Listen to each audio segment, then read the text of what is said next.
India TV YouTube channel को subscribe करें और बेल आइकन दबाएं। नई दिल्ली के 6 जनपद रोड पर करीब 20 मोदी विरोधी नेताओं का जमघट लगा। कोई मुंबई से आया, कोई यूपी से, कोई बंगाल से, कोई केरल से। 2.5 घंटे तक मीटिंग चली, मगर फैसला क्या हुआ? 2 फैसले हुए। पहला, एंटी मोदी मोर्चा बनाना है, एंटी मोदी वाला एजेंडा विजन डॉक्यूमेंट में डालना है, और दूसरा, ये मोर्चा एंटी कांग्रेस न लगे, ये बात भी बतानी है। कुछ बातें बताई गई, जो बातें छिपाई गई हैं वो आपको बताते हैं इस रिपोर्ट में।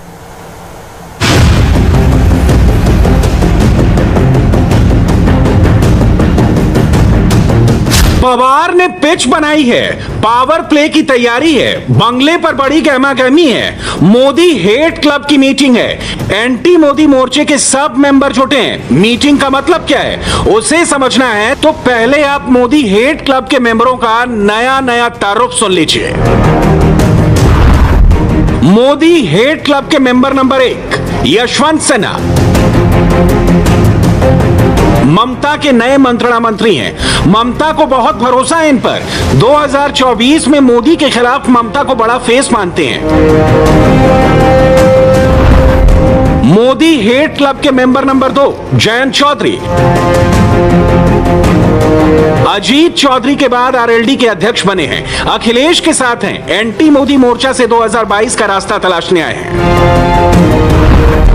मोदी हेट क्लब के मेंबर नंबर 3 जावेद अख्तर। पेशे से गीतकार हैं, फिल्म में लिखते हैं, लेकिन सोशल मीडिया पर मोदी सरकार के खिलाफ पॉलिटिकल पोएम सुनाते दिखाई देते हैं।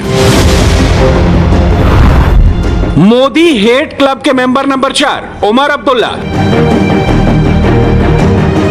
नेशनल कॉन्फ्रेंस के नंबर 2 नेता हैं। 370 पर एक्शन के बाद मोदी पर हाइपर हैं। अक्सर कई मंचों से नाराजगी जताते रहे हैं। मिशन 2024 की तैयारी है, जिसका फॉर्मूला पवार साहब लेकर आए हैं। इसी पर मोदी हेट क्लब के मेंबरों का डिस्कशन है। कई फ्रंट्स पे आज देश में लोगों की चीखों पुकार सुनने में आती है। गरीबी, महंगाई, अनएम्प्लॉयमेंट, वैक्सीन के मामले में मैच हो गया और कीमतें बढ़ रही है पेट्रोल की 150 के साथ। वो ये है कि इरोजन ऑफ कॉन्स्टिट्यूशनल इंस्टीट्यूशन सब बताएंगे, लेकिन सबसे पहले 6 जनपद के अंदर का दृश्य देख लीजिए। बीच में 2 सोफे लगे हैं, एक पर यशवंत सिन्हा है, उनके बगल में शरद पवार बैठे हैं। समझ सकते हैं कि एंटी मोदी मोर्चा कहां से ऑपरेट हो रहा है। मीटिंग में उमर अब्दुल्ला, जयंत चौधरी सब बैठे हैं, लेकिन इनकी बात कुछ अलग है। जावेद अख्तर साहब, इनको मोदी हेट क्लब का मेंबर क्यों कहा जा रहा है, उसके लिए इनकी सोशल मीडिया की टाइमलाइन को देखना होगा। ये उन सभी लोगों को पसंद करते हैं जो सोशल मीडिया में मोदी सरकार पर गलत बयानी करते हैं, जिन पर झूठी और फर्जी खबरें दिखाकर नफरत फैलाने का आरोप है। हमने जब पिछले 1 महीने की टाइमलाइन देखी तो उसमें ऐसे कई नाम दिखे। मतलब समझ सकते हैं कि जावेद अख्तर साहब के दिमाग में क्या चल रहा है। ये अक्सर शायरी में बातें करते हैं। जब हम उनके ट्वीट खंगाल रहे थे तो 15 जून का ट्वीट नजर आया, जिसका मजमून आज की कहानी की तरफ इशारा तो जरूर करता है। सुनिए, निकाल लाया हूं एक पिंजरे से एक परिंदा, अब इस परिंदे के दिल से पिंजरा निकालना है। कौन परिंदा है, कौन पिंजरा, समझते रहिए, क्योंकि मोदी हेट क्लब ने तैयारी कर ली है।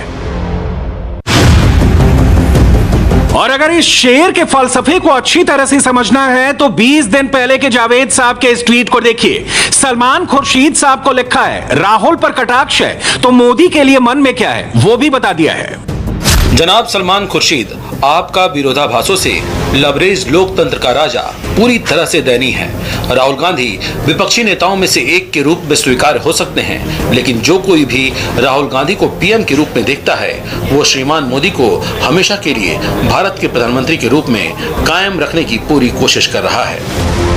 जावेद अख्तर क्या चाहते हैं समझ गए होंगे, लेकिन वो 2024 में मोदी तो नहीं चाहते हैं, ये लगभग साफ है। वैसे तो जो लोग पवार साहब के घर आए थे उनकी पहचान ही एंटी मोदी है, और पिछले कुछ दिनों से जिस तरह से पवार साहब पॉलिटिकली एक्टिव है, उसके बाद इस मीटिंग का मतलब और भी गहरा हो जाता है। फिलहाल मीटिंग में आए लोगों को कहना है कि एजेंडा नहीं है। मीटिंग के सामने कोई तय एजेंडा है नहीं। इस मीटिंग का मकसद है विचार।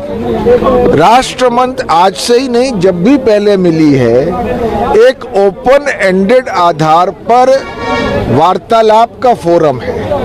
उसमें राजनीतिक प्रतिनिधि अगर हो भी तो वो अपनी पार्टी का प्रतिनिधित्व नहीं कर रहे, वो अपनी व्यक्तिगत किरदार में वहाँ हैं और उनका रोल ये है कि इस देश में जिसमें शास्त्रार्थ जैसी चीज है मिलकर बातचीत हो, कुछ ऐसे समकालीन विषयों पर, कंटेम्पररी मैटर्स पे, करंट इश्यूज पे, पॉलिटिकल डेवलपमेंट्स पे, जिससे एक आम राय बन सके कि आगे चलने का सबसे बेहतर तरीका क्या है। मतलब आज नेतृत्व पर चर्चा नहीं हुई, नैरेटिव पर चर्चा हुई। हैरानी की बात तो यह है कि ये वही लोग बैठे हैं, वही लोग आए हैं जो नए नए नैरेटिव फैलाते हैं, नया डेटा लेकर आते हैं और बताते हैं कि क्या नैरेटिव रखना चाहिए और क्या सवाल उठाने चाहिए। बाहर एजेंडे से इनकार कर रहे हैं, लेकिन जब अंदर की बात बाहर आई तो मीटिंग का एजेंडा ही सामने आ गया। Country is going to face lots of challenges in the days to come. And if common man is aggrieved by the current central dispensation, we will be failing our duties if we don't do anything. अब कई fronts पे आज देश में लोगों की चीखों पुकार सुनने में आती है।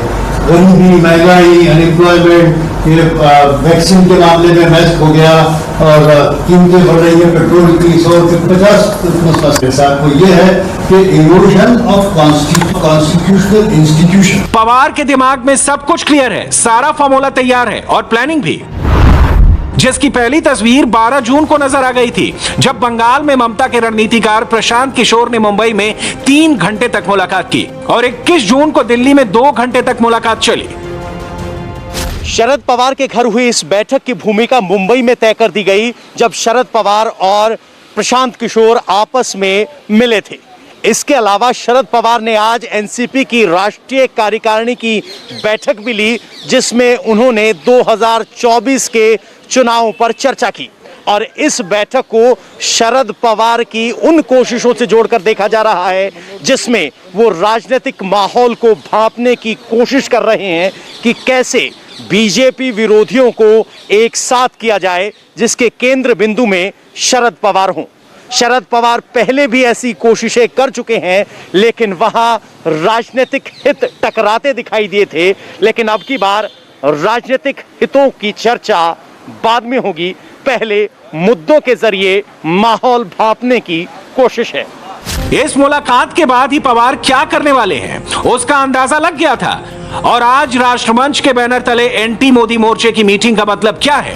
कहने के लिए राष्ट्रीय मंच की यह बैठक वैचारिक थी, लेकिन राजनेता और ये हस्तियां 2.5 घंटे तक मिले तो इस बात का अंदाजा लगाना मुश्किल नहीं कि यह बैठक शुद्ध राजनीतिक थी। प्रेस कॉन्फ्रेंस में कहा गया कि ऑल्टरनेट विजन दिया जाएगा, यानी मोदी के विकल्प के लिए पहले विजन क्या हो, इस बात पर सहमति बनाने की कोशिशें।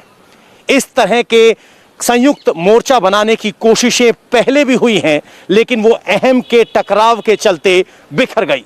लेकिन अब की बार की कोशिशों में राजनीतिक लक्ष्य को पीछे रखते हुए पहली कोशिश ये है कि मोदी विरोध के लिए एक रणनीति होनी चाहिए और विरोध के साथ साथ एक वैकल्पिक विजन भी पेश किया जाए, ताकि राजनीतिक हितों पर बाद में चर्चा हो सके, लेकिन कम से कम पहले यह तो तय हो कि मोदी का विरोध करना है तो कैसे करना है और किन मुद्दों पर करना है। मोदी के खिलाफ मोर्चा बनाना आसान नहीं है। शरद पवार के लिए कई मुश्किल है। मसलन मीटिंग में कांग्रेस नहीं आई, शिवसेना गायब थी। मोदी के खिलाफ मोर्चा बना तो नेता कौन होगा? क्या कांग्रेस के बिना मोदी से लड़ा जा सकता है? तीसरे मोर्चे में ममता बनर्जी किस रोल में रहेंगी? क्या शरद पवार सिर्फ किंग मेकर ही रहेंगे? दूसरे नंबर पर कांग्रेस किसी और को स्वीकार नहीं करेगी। राहुल गांधी से भी इस मीटिंग के बारे में पूछा गया। I would also like to add, since it is a very active political, it's a day of hectic political activity in the capital. Mr. Sharad Pawar has convened a meeting of a number of opposition leaders and people. So I would just like if you could react on that also. My request. Okay, on the political aspect, my intention here is to bring focus on COVID. My intention here is to point clearly in the direction of where we think the government should act on COVID. And so I'm not going to distract you or myself by getting into, what is going on in the politics and what is going on here and there. There is a time and place for that discussion, and I'm happy to talk to you at that time. Congress जानती है कि इस मोर्चे का क्या मकसद है। लड़ाई आसान नहीं है, लड़ाई सियासी अस्तित्व की है। ये प्रचार हो रहा है कि ये एक राजनीतिक बड़ा कदम उठाया जा रहा है शरद पवार साहब के जरिए, और जिसमें कांग्रेस को अलग थलग छोड़ दिया गया है। ये बात भी गलत है। न तो राजनीतिक दृष्टि से कोई डिस्क्रिमिनेशन या कोई एक्सक्लूजन हुआ है। हमने उन मेंबरों को बुलाया है जो उस किस्म के हमारी आइडियोलॉजी जो है राष्ट्रमंच की, उसको सब्सक्राइब करते हैं, तो जिसमें सभी राजनीतिक पक्षों के लोग आ सकते हैं। इसमें कोई राजनीतिक मतभेद नहीं था। तीसरी बात, ये भी खुलासा आवश्यक है, कांग्रेस के भी मेंबरों को इसमें निमंत्रण मैंने खुद दिया है। मैं 5 कांग्रेस के एमपी के नाम दे सकता हूं, जिनमें विवेक तन्खा जी, मनीष तिवारी जी, कपिल सिब्बल जी, डॉक्टर अभिषेक मनु सिंघवी जी, शत्रुघ्न सिन्हा जी। मगर कुछ लोगों की तो जेन्युइन डिफ़िकल्टी उन्होंने हमसे कही कि भाई मैं दिल्ली में नहीं हूँ, मैं पहुँच नहीं पाऊँगा, मगर हमें आप अपने साथ समझिए। इस तरह के हमें मैसेजेस आए हैं। तो ये कोई कांग्रेस का बाइकॉट या कांग्रेस को अलग रखने के लिए एक कोई बड़ा गठबंधन बन रहा है, इस तरह का विचार जो चल रहा है, ये पूरी तरह से गलत है। शरद पवार चाहे जितने बड़े और चर्चित नाम हो, लेकिन उनके बारे में एक राजनीतिक सच्चाई ये भी है कि वो खुद पूरे महाराष्ट्र के स्वीकार्य नेता नहीं। चाहे जब वो कांग्रेस में थे या फिर एनसीपी जब उन्होंने बनाई, महाराष्ट्र के कुछ जिलों में ही उनका प्रभुत्व रहा है। वेस्टर्न महाराष्ट्र में अपनी ताकत रखने वाले शरद पवार जब पूरे महाराष्ट्र के नेता नहीं बन सके, तो भला देश के नेता मोदी को कितना रोक पाएंगे। एक दूसरी बड़ी समस्या कांग्रेस पार्टी के साथ यह है कि कम से कम चुनाव से पहले कांग्रेस पार्टी ये नहीं चाहेगी कि उसके अलावा किसी और को नेता के तौर पे प्रोजेक्ट किया जाए। सूत्र ये बताते हैं कि नीतीश कुमार और कांग्रेस पार्टी के बीच जब बातचीत चल रही थी 2019 के लोकसभा चुनाव से पहले, तो वो बातचीत इसीलिए टूटी कि नीतीश कुमार ये चाहते थे कि कांग्रेस पार्टी उन्हें विपक्ष के नेता के तौर पर प्रोजेक्ट करे।